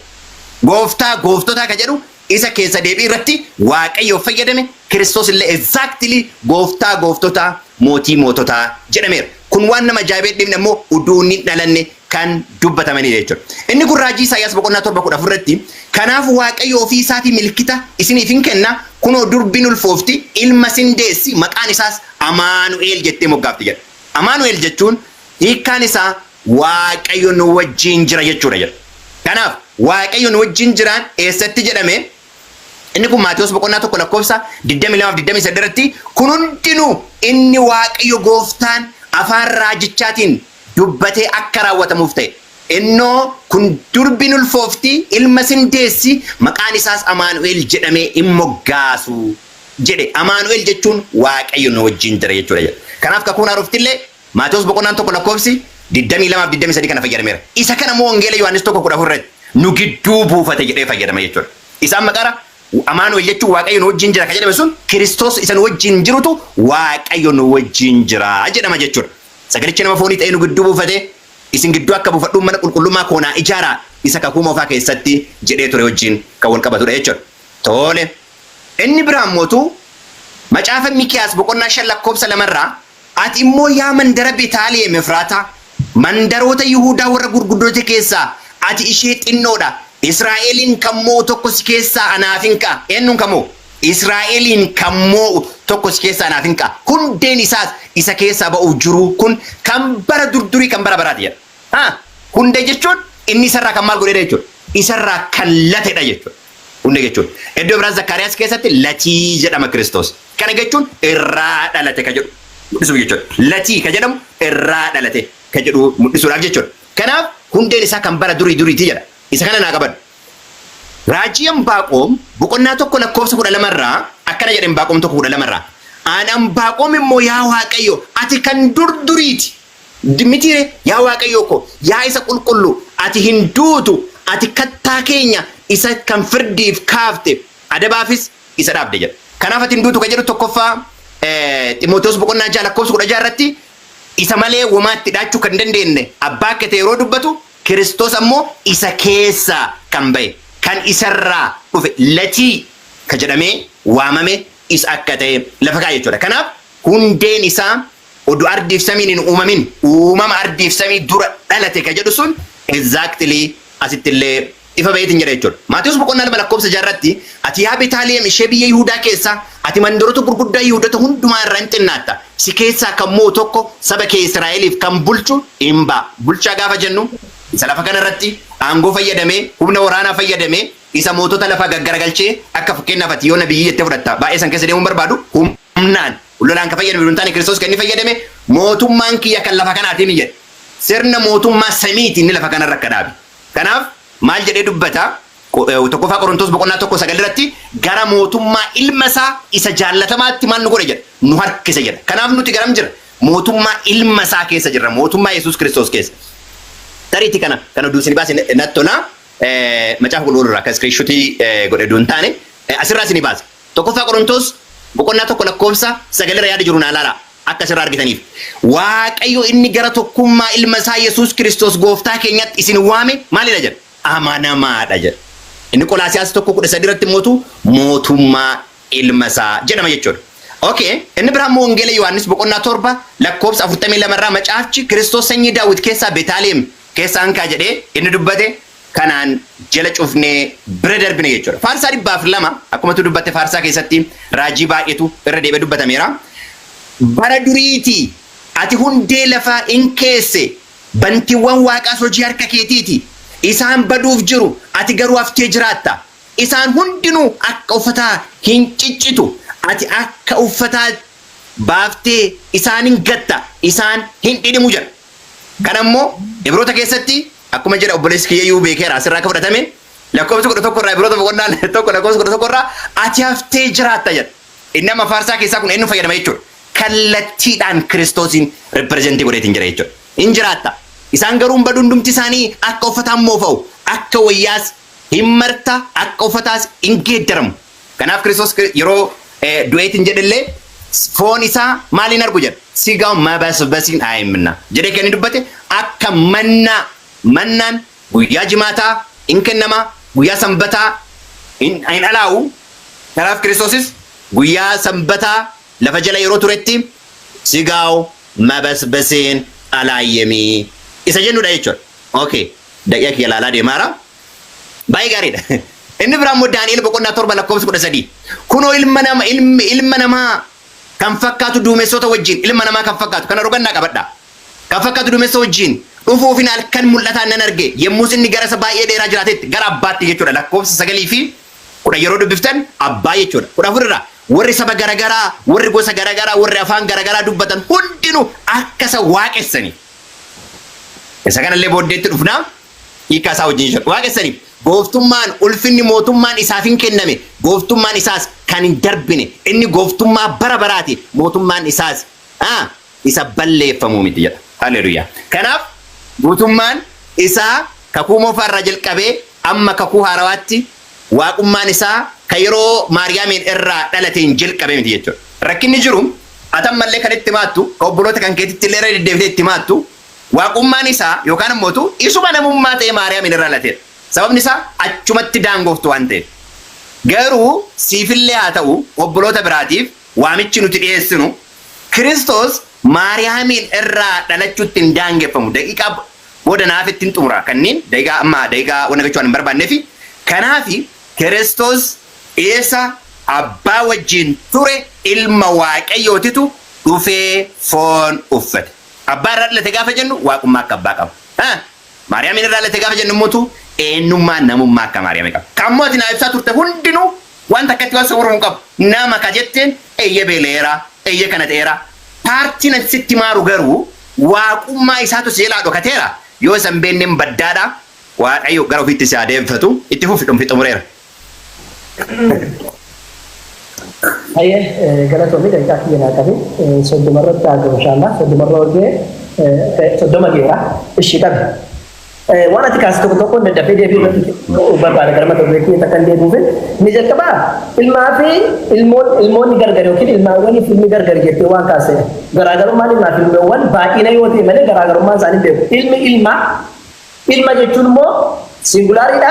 Ilmoowwan jechuun immoo pluraaliidha. Sagaleen jibachaa jirtu jiru ifa manaadhaa bakka sagaleen nagaamu sagaleen nagaamaa jiru jedhu. Na bira jira tarii isin biraan beeku. Asiin jiru jechuun jiru. Amma jira moo hin jiru? Rakkina qaba. Okay. Adda baafadhaa warri kan inni dhageenyaan gaadha. Yoo hin jiraanne meena biraa qofa moo isa biraati isin biraa jedhaa gaafadhaa ishee. Mariirra jira malee kun qoosaarra hin jiru tole hin qoosinaati. Tole. Warri na bira jira qoye ustaaziin gaafadha. Warri na bira jirta sagaleen isaanii jira sagalee ustaaz. Jira. Okay, jira jedhaaru. Amma daqiiqaa kudhan fayyadamtu. Tole. Saniifuu ilmaa fi ilmoowwan gargarii jettan ilmuma garuu immoo garaagarummaan isaanii meebi ergamoota ijoollee waaqayyoo kan jedhaman baay'ina waan qabaataniif jedhamanii akkuma Yesuus Kiristoos ilma jedhame Israa'eliif illee ilma hangafaa akka jedhame jechuudha. Qobaatti illee pluraalii singulaarii naas jedheera sun waan pluraalii singulaarii yoo ta'e malee ilmuma wanti garaagarummaa isaa maal akkasitti mul'ate hin beeku dibbata booddee roonaa ibsite jechuudha. Kan biraa yoo Yesuus amante qofaa ilmummaa argattaa ka jette sanis isa akka fidden beeku kunoo akkuma isin jedhe iyyuu sila sii dubbisaadhaan ture kan nagaa buusu hundumtu ilma waaqayyooti jedhaan nagaa buusennaan ilma waaqayyooti jedhamta jedhee macaafni Yesuusitti maaruuti lakki Yesuusitti amantu malee hin jedhe inni kun maal jedhe warri nagaa buusan haa gammadan isaan ijoollee waaqayyoo jedhamu jedhe warri nagaa buusan hundumtu ijoollee waaqayyoo jedhe malee dirqama ilma waaqayyoo ta'uudhaafati Yesuusitti amanuu qabda jedhee wanti lafa taa'e doonno isaa akka biyyaa softe yoo jiraate booddeetti agarsiisa. Kan biraa Yohaannis 5:30 irratti kan jiru abbaan dabarsee itti kenneera jettee natti jechuudha. Abbaan dabarseetti kenneera Yohaannis irratti kee hundinuu keetii koos kan keetii waan jedhu hojjeta agarsiisa. Maarra koo qaba. Waan abbaan dabarseetti kenne kan naan jettu abbaan dabarseetti kennuun silaati yookiin waaqayyo dabarsee Yesuusitti kennuun waan ofii qabne dabarseetti kenne miti sila. Takkaa Yesuusi dabarsee waaqayyotu waa kennu argitee beekta. Argitee beektu. Maaliif jennan waaqayyotu waa namaa kenna malee namni waa namaa kennu waan hin kennu waaqayyo dabarsee ilma namaatiif kenna waa hundayyuu aangoolee ilma namaatiif kenna aangoo addunyaa kun ittiin akkasitti wal bulchuu jirti jechuudha. Kanaafuu abbaa dabarsee kenne dabarsee kennu waaqayyo dabarsee kennu maaliif kenne jennaani hin qabuuf itti kenne jechuudha. Waaqayyo immoo hin qaba. Kana shakkii qabaatiin kanaafuu waaqayyo ta'e silaarraan fudhatu iyyuu ture ofiisaa kan qabu. Waaqayyo inni qabu garuu dabarsee Yesuusiif kenne jechuudha. Kun akkasitti bira darba. Kan biraati koontinuu keeti jechuun fakkeenyaaf ani waan ani qabu hundumtuu kan kooti abshiroon jedha yookiin sarraateenyaa mana kootti hojjetaa mana kootti dhufe waan ani qabu hundumtuu kan keeti abshir jechuun bar jajjabeessuudha tokkoffaan jajjabeessuudha akka tokkummaan gabrummaan itti dhagaamne gochuudha malee kuni bakka waan ani hojjedhe ati siin hojjettee fi akka kootti fi jechuudha miti fakkeenyaaf biiroo keessaa hin hojjedha inni boorota yoo taate hoolota waan eeguuf jajjabeessuu jechuudha danda'a takka ammoo akka itti dhagaamne fi malee qixxee ko akkuma biiroo keessa hojjetu jechuun ibsu beekumsaan qabu qabaatee biiroo keessa faana taa'u keessa hojjetu paayileettoon ta'e paayileettii ta'a jechuudha miti saniifuu waan ani qabu kan keeti jechuun maatsinaanyaadha malee wanni naa miti kan akkasumatti fudhadhu kan biraa ergamoota gaditti ta'uusaa iyyuu eereetiidha jettee kan dubbatte eereedhaa jira ergamoonni illee beekan inni sin beeku akkamitti akka inni eere maaliin ni jennaani atuusina akkuma kaastee Ibroota boqonnaa lammaffaa lakkoofsa jaarraa kaasteedhaa dubbiste yeroo xiqqoofis ta'e guddaadhaafis ergamoota gartee jira miti ergamoota ta'uunsaa gad ta'uunsaa maaliin jennaan yeroo kana wallaalillee ergamoota gar ta'uunsaa agarsiisa jechuudha kana wallaaluunsaa iyyuu yeroo xiqqoon sun yeroo kana jettee natti muun dandeessu yeroo xiqqoon sun neerre yoon jedhe natti muudhaan dandeessu jechuudha yeroo kama akka ta'e so yeroon sun yeroo amma Yesuus Kiristoos guyyaa kanatti wallaalee wal qabatuudha danda'a saniifuu adda baastee kan natti agarsiisuu dandeessu tokko jiru jechuudha kan biraatiin kan beelee fi kan dhugu jettee kan dubbatte kan beelee fi kan dhugu kan jenne bar waaqayyo beelee dhugu takkaan dhageenyaan ilma namaa kan beelee dhugu malee takka waaqayyo beelee arginu Yesuus Kiristoos namummaa isaatiin naan jette namummaa Yesuus Kiristoos keessa waaqummaan jira moo jiru waaqummaa isaaf keessaa baasee waaqayyo namummaa isaatiin beelee san waan booddeetti dhufnu jechuudha namummaa isaa keessa waaqummaa isaatu jira jettanii wangeela keessa jira wal agarsiisuu dandeenya jechuudha keessa kan jiru jechuudha kan biraati Isaayyaas 9 waan jiru kan fidde tokko kan nama kolbisiisu Yesuus Kiristoos midhaa jettee waan ati kaatu abaddan Yesuus Kiristoos waliin fakkaatu waan sajaabu Yesuus Kiristoos wajjin kan balkeessuuf jetteetu keessa deebii boqonnaa kan lakkoofsa 10 irratti kan jiru waaqayyo jabaa jettee fidde waaqayyo jabaa jedhee kan achitti dubbatame kan Yesuus Kiristoos ittiin waamame miti inni kun kan nuun jechaadha jiru Yesuus Kiristoos wanni inni nama biraarraa adda taasisu waaqayyo jabaa jedhama maqaan isaa yoo nuun jedhe maqaa isaa miti kanatti keessa deebii kun irratti bitte maqaa Yesuus ittiin waaqayyo jabaa jedhamee waamameedhaa miti namni ittiin akkas jedhee waame tokkodhaa hin jiru eessaatti fiddee maali eessa fiddee akka waaqayyo isa jabaa jedhame sana fiddee Yesuusitti akka gaaggaatee taa'uudhaaf maaliif akka ati barbaadde beeku kun immoo nama hin baasu jechuudha itti aansuudhaani mul'ata Yohaannis keessatti gooftaa gooftotaa jedhameera Yesuus Kiristoos jette gooftaa gooftotaati Yesuus Kiristoos jechuun gooftaa gooftotaa jedhamee waamama kan jedhu isa jira asirratti kan inni dubbate Yohaanaati kan sanaa wal qabsiisee dubbatu asirratti kan inni jedhu waaqayyo jabaa abbaa bara bara hangafa nagaan jedhamaa jedhe malee mootii moototaati jedhee kan inni dubbate tokko jiru isaa fiddeetu wal qabsiisuu barbaadde inni kun kan biraa kan inni dubbatu isaa kaasaa jirtu naaf hin galamne kan biraati Isaayyaas keessatti Amaanu'eel jedhameera Amaanu'eel jechuun immoo waaqayyo nu waliin jira jechuudha hiika maqaati maarra koo qabare Amaanu'eel wajjin jira waaqayyo nu waliin jira jechuudha Yesuus jechuun fayyisaadha jechuudha taada maqaan isaa Yesuus yookiin Amaanu'eel waan jedhameef Yesuus Kiristoos maqaan sana jechuudha maqaan Hasan jedhamnaan Hasan bakka gaariidha jechuudha namni sun fokkataadha namni sun garuu Hasan jedhame malee fakkeenyaaf Yeshuu'a jechuun maal jechuudha Yoohaa fi maalirraa dhufe Yeshuu'a kan jedhu waa namarraati kan dhufe waaqayyo yookiin Yoovaa kan jedhu irraati dhufe fayyisaa kan jedhu irraati dhufe jechuudha waaqayyo fayyisaa jechuudha maqaan Iyyaasuu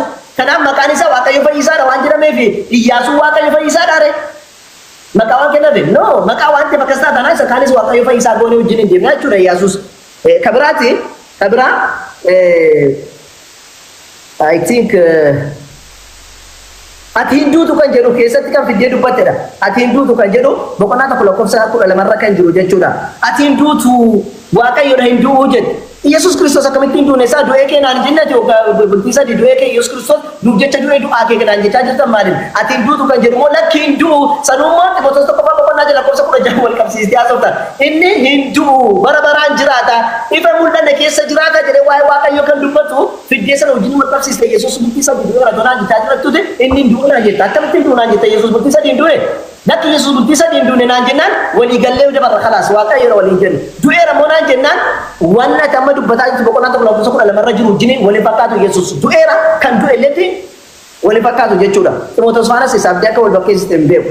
Kan biraa faarsaa irra kan jiru irratti fiddee kan Ibroota keessa jiru kan faarsaa faana walitti fidde ani faarsaa kan hin jedhe boqonnaa 45 irra kan jiru lakkoofsa tokko kaasne yoo dubbisne waa'ee achi keessa jiru Ibroota boqonnaa tokko lakkoofsa 8 kaasee amma komentoo dubbatu akka jirutti achirraa galabbate Yesuusiif gochuudhaaf malee kootashini keessa wanti ta'e waan namni biraa dubbate malee waan barreessaan Ibrootaa dubbate dha miti sunis Yesuus Kiristoosiin Waaqayyo waan jedhu tokko hin agarsiisu jetti diiteelii abboonni keessa tokko laal daqiiqaa kiyya qusachuufin akkasii deddeebisuu deemaa jira jechuudha. Kan biraa Daani'eel 7:14 irra kan jiru waan ajaa'ibaa nama kun sirrii dhaggeeffadha. Daani'eel irratti kan jiru maal jedha 7:14 irratti keessumaatiyyuu akkas jedha 7:14 irraa kaasne ilma namaa kan fakkaatu jedhe ilma namaatiin jedhe Yesuus Kiristoos ilma namaati malee ilma namaa kan fakkaatu miti.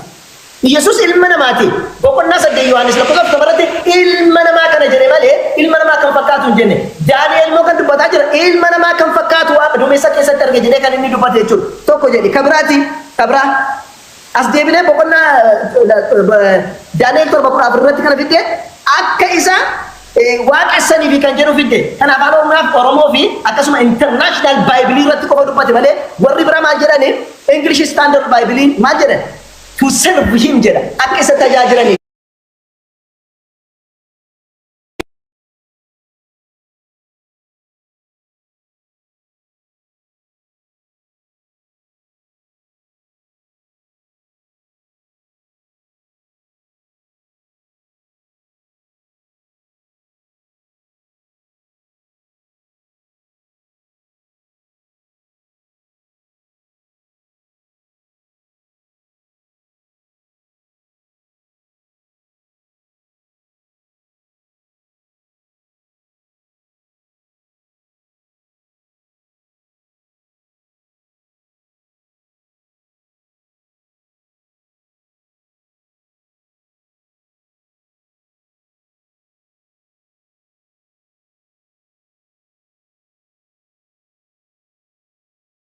Mucaan moo dhalate Yesuus garuu waaqa dhanaan jechaa jirta. Dhalata moo naan jette Waaqayyo akka dhalatu natti himte jechuudha. Ilmis nuuf kennameera jedhe ilma eenyutu isiniif kenne Waaqayyo saadhaa Waaqayyo isinii kenne ta'e dhalate yoonyu. Sila Waaqayyo dhalate naan jechaa jirta Waaqayyoodha Yesuus jechaa jirta kan sii kenne erga Waaqayyo ta'e kan dhalatus Waaqayyo inni kennus inni dhalatus Waaqayyo ta'e Waaqayyo lama ta'a jechuudha kan dhalatuuf kan kennu jechuudha. Kanaafuu tokko ta'uu hin danda'u. Gara wanni kiyyatti gaafa deebi'u mata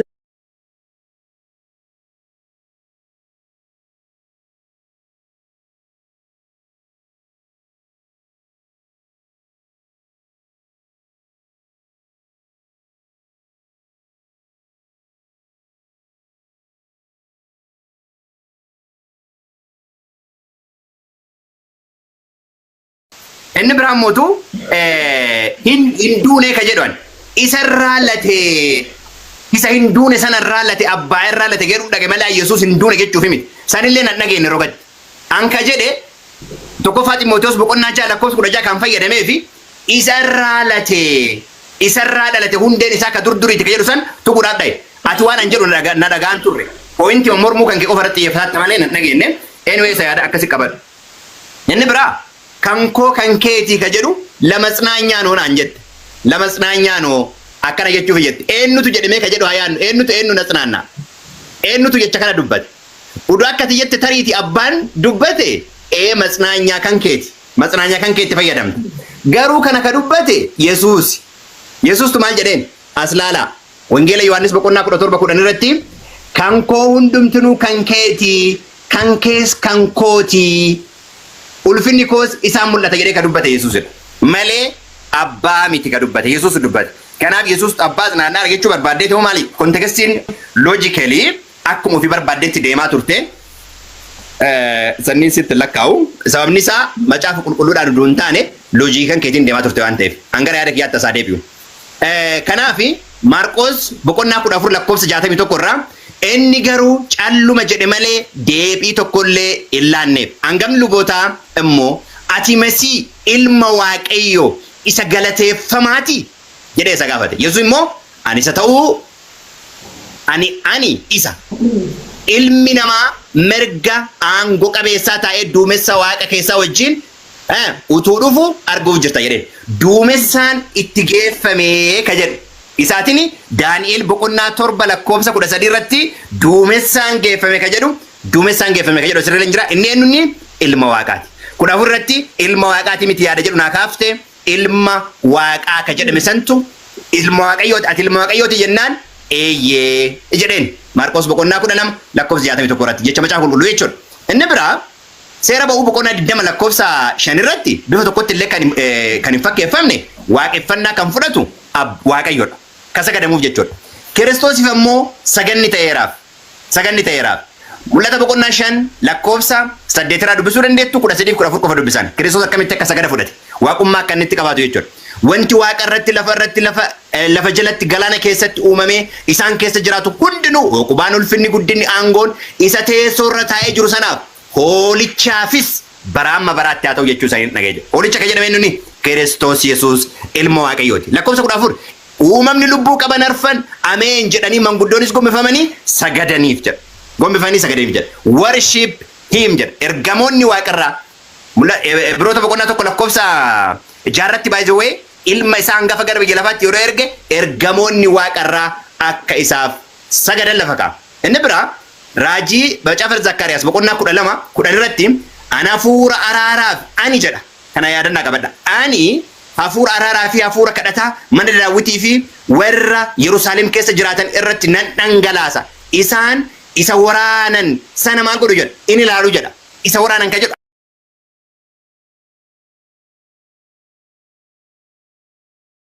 akka waan biraa dubbataadhu. Ingiliffii supplication and they shall look upon me whom they have pierced. Ka waraanan gara kiyya ilaalanii jedha. Isa waraaname gara kiyyatti ilaalu jedha. Isa ajjeesan gara kiyyatti jedhee kaayitiin jedha jechuudha. Kanaaf hafuura ogummaa akka kennu eenyuuni kakuu moofaa keessatti ka dubbatameetiin jedha jechuudha. Kanaaf inni biraan mootuu wangeela Yohaannis boqonnaa 19 lakkoofsa 37 irratti macaafni iddoo biraatti inni garuma isa waraananitti maal godha jedha. Hin ilaalu jedha. Kanaaf waraannamuun isaa isa hafuura ogummaa fi hafuura qulqulluu hafuura ogummaa kennu san Yesuusin akka ta'e argina. Mul'ata boqonnaa 1 lakkoofsa 7 irratti illee hundinuu gara isaatti akka lallafa ka'a. Wangeela Yohaannis boqonnaa 20 lakkoofsa 12 irraa ergamoonni waaqayyoo lama uffata adii uffatanii iddoo Yesuus kaa'amee ture tokko maal godhan jedha. Hin ilaalanii jedha. Ergamoonni lamaan ka jedheetiin jedhu kun maaliif mul'ateetiin jedha. Uumama keessatti boqonnaa 18 irratti gaafa namoonni sadi mana Abrahaamii dhufan tokko eenyu wajjin ture. Abrahaamii wajjin dhaabatee ture. Boqonnaa 9 tokkorratti maal jedha. Ergamoonni lama gara dhaqan jedha. Ammallee waaqayyoon fuuldura dhaabbatee ture jedha Abrahaam. Kanaaf isa kana ergamoonni lamaan isa wajjin deeman akka ta'eetiin jedhe lafa kaayatiin jedha jechuudha. Ba'uu boqonnaa 3 lakkoofsa 2 haga 6 keessaa yoo dubbiftani huxiisan keessaa yookaan ammoo ibidda boba'aa ture keessaa kan mul'ataa ture yookaan ammoo kan eenyu Museetti dubbate waaqayyoon ergamaa jedha. Ergamaan itti dubbate jedha. Deebi'ammoo waaqayyo maal godhe jedha. Laftetti dhaabatte qulqulluudha caamaa miila keetti baase jedha. Eenyutu itti dubbateedha achitti. Gabaabsumaaf hin deema. Eenyu akkasatti dubbate hojii ergamootaa boqonnaa 7 lakkoofsa 30 amma 31 Musee yemmuus arge mul'ata kana dinqifatee ilaaluuf itti dhiyaate sagaleen gooftaas dhaga'e waaqayyo ana kan luboota kan abboota keetii waaqayyos Abrahaam kan Yisaaq jedhee itti dubbate gooftichi yemmuus iddoo itti dhaabattu kun qulqulluu waan ta'eef kophee miila keetti baasi jedheen. Lakkoofsa 35 irratti Museen kun isuma isan ganaanii eenyutu seerrattuudhaa fi abbaa firdii si godhe jedhe. Harka waaqayyoo harka ergamaa isa huuxii qoraattii keessaa dubbateen jedha. Argitanii? Karaa qoraattii keessaa illee eenyu Musee dubbate eenyuuni Yesuusii jechuudha. Waaqayyo achirra jedhamee kakuu moofaa keessatti illee bifa kanaan kan ibsamedha. Karaa biraatiin jechuma ba'uu keessatti fayyadame san wangeela Yohaannis boqonnaa 8 lakkoofsa 58 irratti I am jedhee fayyadame. Gaafa inni I am jedhee fayyadamu lakkoofsa 59 irratti Yihuudoonni Yesuusin darbachuudhaaf dhagaa funaannatanii jira. Kaisan nagaa funaannataa turani gaafa inni abbaa wajjin tokko ta'uusaa maal godhe dubbateedha jechuudha. An ilma waaqayyooti gaafa jedhu dhagaatti funaannataa turan. Dhagaatti funaannachuun isaanii sun ammootu Kiristoosiin waaqummaa isaa pooyintii mul'isu biraan gaafa ba'u isaan dhagaa isaatti funaannataa turan jechuudha. Okay, baay'ee gaarii. Macaafa fakkeenya boqonnaa 30 lakkoofsa irratti eenyutu gara bantii waaqaa dhaqee deebi'ee immoo dhufe eenyutu qilleensa boottee isaa keessatti walitti qabe eenyutu bishaanitti uffata mareettis eenyutu daarii lafaa hundumaa jabeessee dhaabe eenyu maqaan isaa eenyu maqaan ilma isaas jira. Kanaaf daariin lafaa waaqayyo jalqabatti lafaaf dachiif samii maal godhe uume. Kanaaf yeroo jalqaba dachiif samii uumu daariin lafaa jabeeffee gaafa dhabame isa wajjin kan ture isa dhaa jechuudha. Baay'ee gaarii. Kanaaf kan dubbataarru Yesuus isa jalqaba uuma waa hundumaa ta'edha. Isa ka fakkeenyaa kana Wangeela Yohaannis boqonnaa 3:16 irratti waaqayyo akkasitti tokkocha ilma isaa ilma qabu jechuudha. Taganaa dhufee asitti dhalatu miti. Ilma qabu tokkocha ilma isaa maal nu godhee nuuf laate. Sababni isaa isatti kan amanu hundinuu jireenya bara bara haa qabaatuuf malee haa baduuf miti. Isa kana akka inni jalqaba ture ka argineet hin jennu Faarsaa boqonnaa 110 lakkoofsa tokkorraa waaqayyo gooftaa kootiin jedha. Diinota kee miila kee jala amma sii godhutti ati gara mirga koo taa'i jedheen jedha. Inni ka jalqaba irraa ture ka ta'u akka nuudis. Isa kana Ingiliffisaa the Lord said unto my Lord jedha. Gooftichi gooftaa kootiin jedha.